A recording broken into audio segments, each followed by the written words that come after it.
50 dias de transformação. Devocional diário. Transformado através do exercício saudável da sua vocação. Dia 45. Criados com o propósito de glorificar a Deus através da masculinidade. Maridos, amai vossa mulher, como também Cristo amou a igreja e a si mesmo se entregou por ela. Efésios, capítulo 5, versículo 25. Muito se tem falado nos nossos dias sobre masculinidade tóxica. E ela é definida da seguinte forma: masculinidade tóxica se refere à noção de que um determinado conjunto de valores, ideias, comportamentos e características biopsicossociais associadas a indivíduos do gênero masculino e incentivadas culturalmente poderiam trazer consequências nocivas para a sociedade como um todo, inclusive para os próprios homens. Alguns exemplos incluem comportamento violento, tendência ou glorificação da violência, agressão sexual, indiferença, apatia e supressão de emoções, hipercompetitividade, necessidade de dominar ou controlar os outros, isolamento, baixa empatia, machismo e sexismo.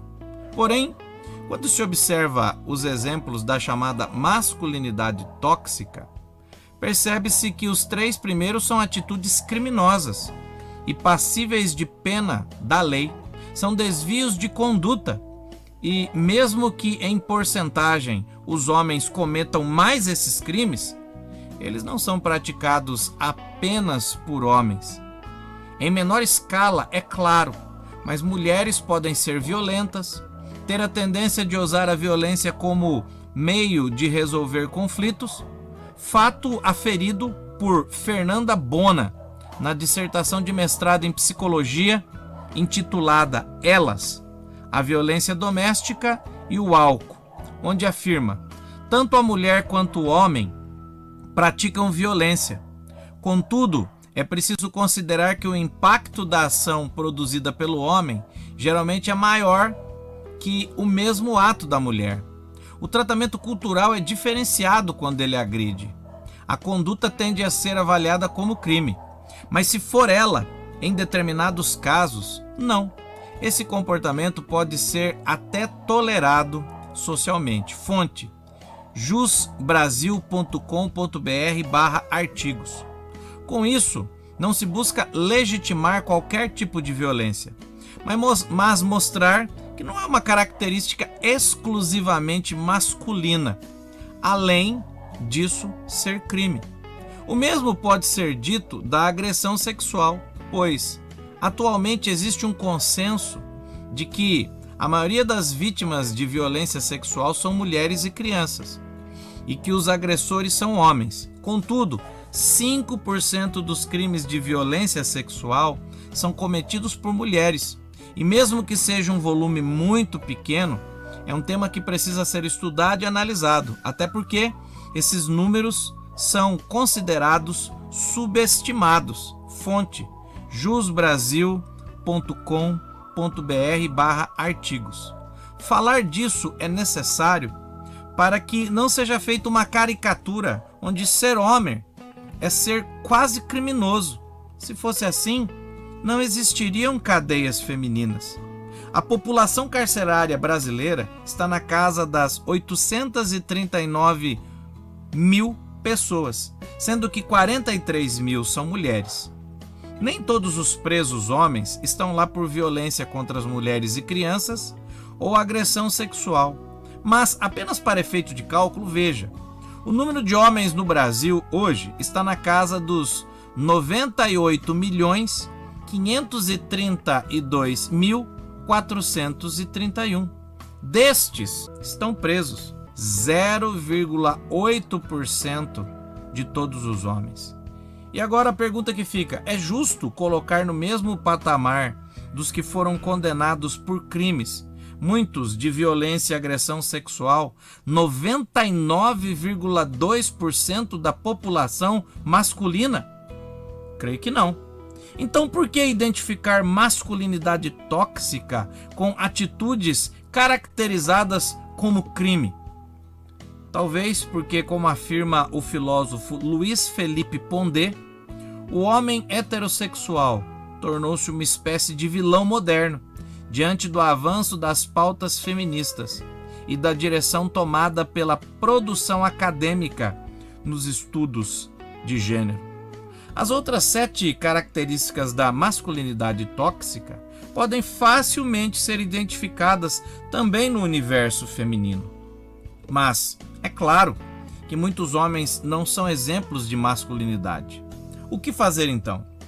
Viver segundo o modelo bíblico de masculinidade. E Paul Washer afirma que a masculinidade bíblica começa imitando Cristo. Ele é o nosso modelo, pois, como afirma Efésios capítulo 5, versículo 25, maridos, amai vossa mulher como também Cristo amou a igreja e a si mesmo se entregou por ela. A primeira característica da masculinidade bíblica é ser sacrificial e servidora. Não é egocêntrica. O homem precisa viver como alguém que está disposto aos maiores sacrifícios para cuidar da esposa e da família. O homem que só pensa em suas necessidades, desejos, vontades, não está sendo um homem de verdade segundo a Bíblia e seguindo o modelo de Cristo. A segunda característica da masculinidade bíblica é que ele tem que se sentir na obrigação de ser o provedor da casa, conforme Efésios capítulo 5, versículos 28 e 29. Quem ama a esposa, a si mesmo se ama, porque ninguém jamais odiou a própria carne, antes a alimenta e dela cuida, quando também Cristo o faz com a igreja. Isso não significa que a mulher não pode trabalhar fora e juntos aumentarem a renda da casa, mas o homem, segundo Cristo, se sente na obrigação de prover as coisas para a casa. Um homem que tem condições de trabalhar e prefere ser sustentado pela esposa é algo inconcebível. Isso sim é uma masculinidade deturpada. A terceira característica da masculinidade bíblica é que ele assume o papel de líder na sua casa, conforme diz Efésios capítulo 5, versículo 23.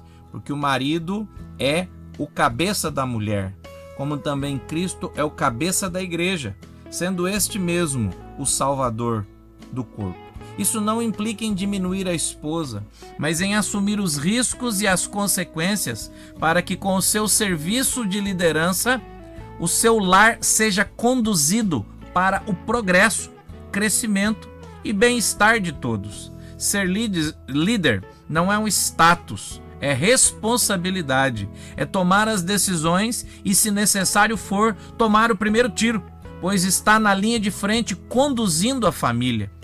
E embora o líder sábio ouça a esposa, ele lidera e manda, pois, como afirma Bosco do Nordeste, terra que ninguém manda, todo mundo manda. Poder que ninguém manda, todo mundo manda. Coração que ninguém manda, todo mundo manda. Resumindo, casa que ninguém manda, todo mundo manda. Existirem várias pessoas mandando e liderando ao mesmo tempo é a receita do fracasso. A quarta característica da masculinidade bíblica é se responsabilizar pela instrução dos filhos nos caminhos do Senhor e para a vida, conforme diz 1 Timóteo capítulo 3, versículo 4, ao falar das características do líder cristão, que governe bem a própria casa, criando os filhos sobre disciplina, com todo o respeito. Hoje, esta tarefa é delegada apenas às mulheres, que, sobrecarregadas, fazem o melhor que podem. Mas isso não é correto. O homem precisa assumir a sua parcela nessa tarefa. A quinta característica da masculinidade bíblica é ser monogâmico e fiel à sua esposa, conforme afirma 1 Timóteo capítulo 3, versículo 12, ao falar novamente das qualidades do líder cristão. O diácono seja marido de uma só mulher e governe bem seus filhos e a própria casa. Este é o tipo de masculinidade que glorifica a Deus, pois cumpre o propósito de Deus para o homem. São estas características que os homens cristãos devem viver e ensinar aos filhos para que sejam assim. E para as filhas, para que quando forem se casar, procurem homens cristãos que tenham estas características. Você acha que todos os homens vivem uma masculinidade tóxica? Você acredita que não existem homens que vivam uma masculinidade saudável? Você acredita que a Bíblia não fala nada sobre masculinidade saudável? Se respondeu sim a qualquer uma destas perguntas, você precisa de transformação para perceber a campanha que existe contra a verdadeira masculinidade. Para você perceber que masculinidade bíblica é sacrificial e servidora. Para você entender que liderança masculina é necessária para o bom andamento da família. Para que você, homem, faça a sua família experimentar a provisão, proteção, liderança e ensino espiritual que os torne pessoas melhores e que com tudo isso você cumpra o seu propósito e glorifique a Deus.